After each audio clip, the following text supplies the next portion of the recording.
On February 14th, 1848, the word got out about gold at Sutter's Mill.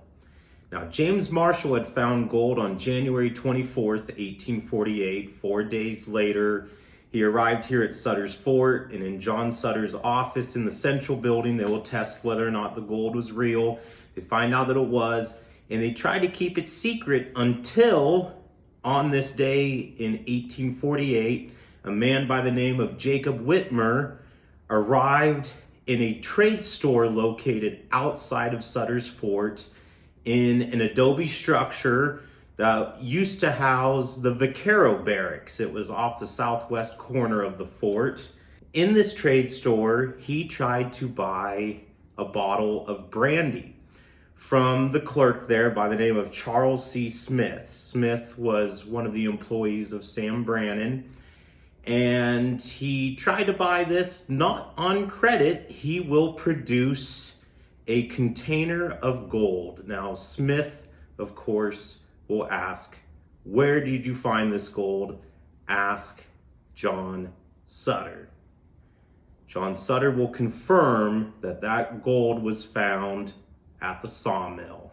Later that day, Sutter will write in the New Helvetia Diary, this is a transcribed copy that I have here, he will write, "Wittmer returned with 2 wagons from the mountains referring to the sawmill in what is today Coloma. It was known as also as Coloma. That's the name given by the Yalasumni Nisenan village that lived in the region, and told everybody of the gold mines there and brought a few samples with him." The word was out.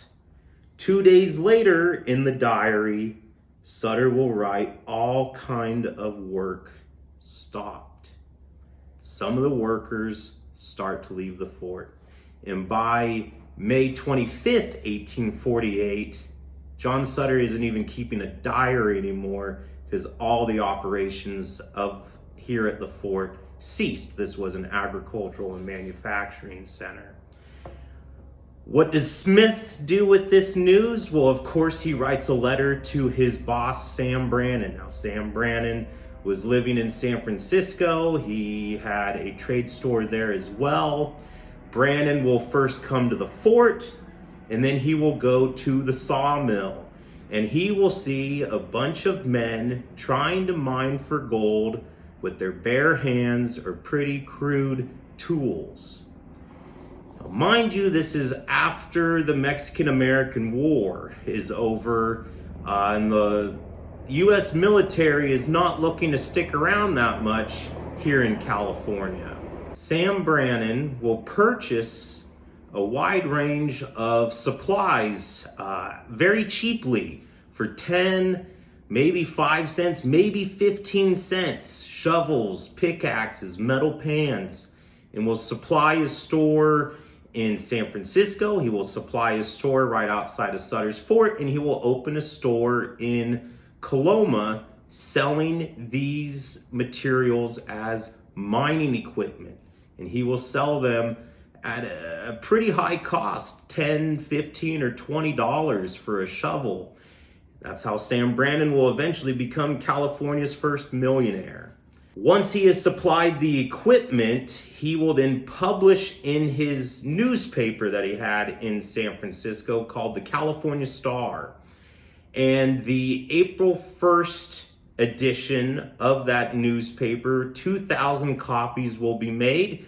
He will pay an individual to travel overland by the name of Nathaniel Hawk. He and a group will travel overland heading east, handing out copies of those newspapers to any wagon parties that they saw, especially those on their way to Oregon.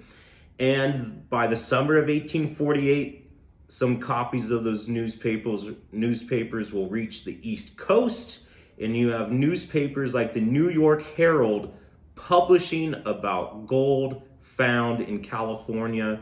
And this is all before President James Knox Polk will announce gold in California at his address to Congress in December 1848.